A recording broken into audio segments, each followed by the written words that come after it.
Assalamualaikum warahmatullahi wabarakatuh. Salam SMK bisa hebat. Anak-anakku sekalian, kali ini saya akan menyampaikan materi tentang implementasi algoritma pemrograman menggunakan aplikasi Python. Terlebih dahulu, saya perlu menyampaikan tujuan pembelajaran kita pada hari ini adalah yang pertama, memahami alur implementasi pada pemrograman. Yang kedua, mengimplementasikan algoritma pada pemrograman.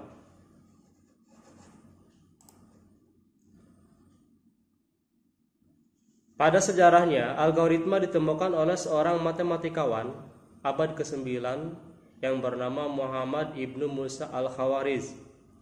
Dia dapat menemukan cara atau langkah menyelesaikan masalah, sehingga cara itu disebut dengan algoritma. Dalam menyelesaikan masalah, kita perlu mengetahui alurnya seperti berikut. Ada sekitar 6 alur atau langkah yang harus kita tempuh. Yang pertama yaitu problem definition. Pada tahap ini adalah proses mengurai dan memahami suatu masalah sedetail-detailnya.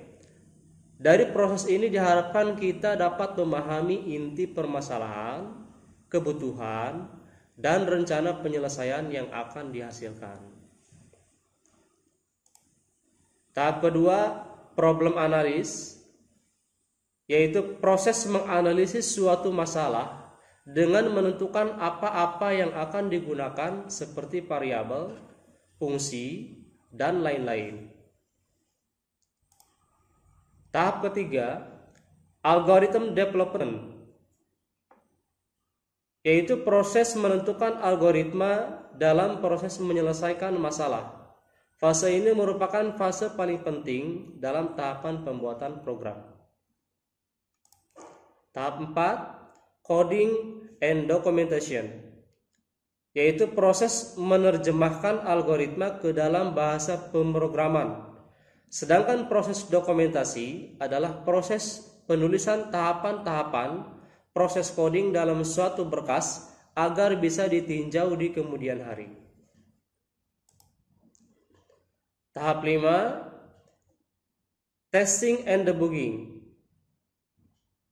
Pada tahap ini kita akan melakukan pengujian apakah program yang telah ditulis dapat menyelesaikan permasalahan dengan melihat input dan output dari program tersebut.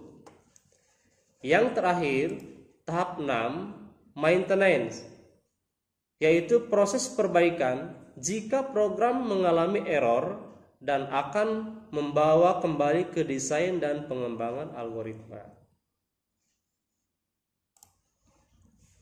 Sekarang kita akan mencoba mengimplementasikan algoritma ke dalam pemrograman melalui bantuan aplikasi Python. Kenapa di sini saya memiliki aplikasi Python? Karena ini aplikasi yang sangat populer di kalangan atau di komunitas ilmiah dan akademisi dengan karakteristik mudah dipelajari. Serta aplikasi Python yang saya gunakan ini adalah jenis atau versi Android atau versi mobile. Kenapa demikian? Supaya mudah dipraktikkan oleh kalian di rumah tanpa harus menggunakan komputer. Baik, sekarang kita mencoba mendefinisikan masalahnya. Di sini kita akan menentukan nilai terbesar antara kedua angka.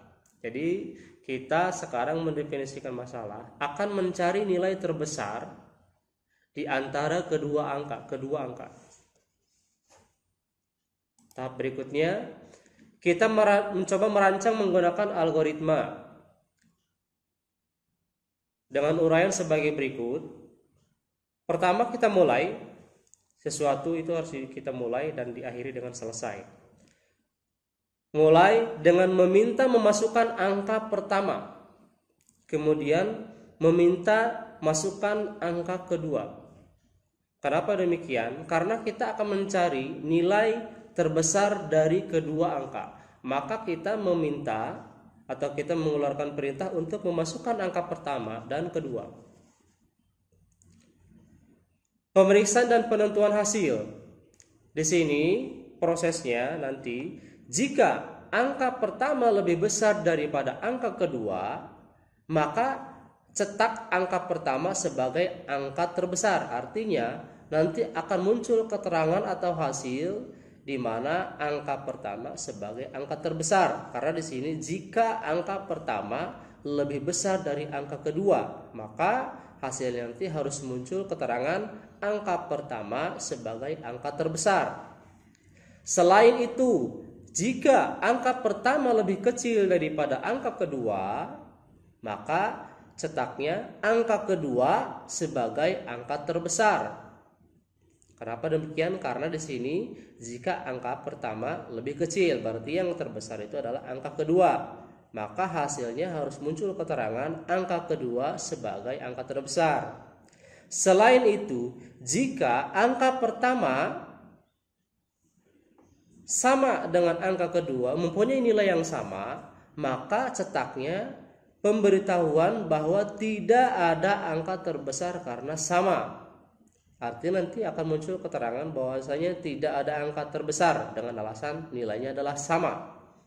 Selain itu, cetak pemberitahuan bahwa ada kesalahan masukan. Ini apabila nanti kita salah memasukkan angka pada permintaan masukkan angka pertama dan kedua. Kemudian selesai. Lanjut, di dalam aplikasi Python terdapat bahasa yang harus kita pahami dan kita ketahui di sini. Jika kita meminta masukan, maka kita ketik perintah input, dilanjutkan dengan tanda kurung. Jika kita ingin memeriksa dan menentukan hasil, maka kita ketikkan perintah if atau elif, selain itu jika, atau else, selain itu. Dan kalau kita ingin memberikan perintah mencetak atau mengeluarkan hasil, menampilkan hasilnya, maka kita ketik print. Ini. Sehingga kalau kita jabarkan skripnya dalam bentuk sebagai berikut. Angka 1 sama dengan input masukkan angka pertama. Jadi nanti di sini ada variabel angka 1 yaitu input masukkan angka pertama. Variabel angka 2 yaitu input masukkan angka kedua. If angka 1 lebih besar dari angka 2, print nilai terbesar angka 1. Elif angka 1 lebih kecil daripada angka 2, print nilai terbesar angka 2. Elif angka 1 sama dengan angka 2, print kedua angka sama, tidak ada yang terbesar. Else, print ada masalah dengan angka masukan Anda. Skrip yang tadi sudah kita uraikan, nanti kita masukkan ke dalam aplikasi Python dengan penulisan sebagaimana tampilan yang ada pada layar seperti ini. Dan ini jika selesai kita lakukan, maka kita uji. Hasil pengujiannya adalah sebagai berikut. Yaitu di sini ada masukkan angka pertama, ini 24, saya coba 24. Kemudian saya masukkan juga angka kedua 12, maka nilai terbesar ada 24. Logika. Angka pertama 12, angka kedua 24, nilai terbesar adalah 24. Logika. Angka pertama 12, angka kedua 12, kedua angka sama, tidak ada yang terbesar. Ini adalah hasil debugging atau hasil uji. Jadi pada intinya algoritma ini adalah harus masuk akal, harus logika. Nah sekarang kalian bisa melihat video demonstrasi bagaimana cara kita mengetikkan skrip pada aplikasi Python.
Ya, demikian tadi video demonstrasi bagaimana cara kita mengetikkan skrip algoritma pemrograman pada aplikasi Python. Berikutnya adalah tugas, silahkan kalian praktikkan materi tadi sebagaimana yang ditampilkan. Jika berhasil, kirimkan bukti screenshotnya pada link Google Tugas yang sudah disediakan. Selamat mencoba dan semoga berhasil. Salam SMK bisa hebat. Assalamualaikum warahmatullahi wabarakatuh. SMK bisa, SMK hebat, bermutu dan berkarakter kuat, berdaya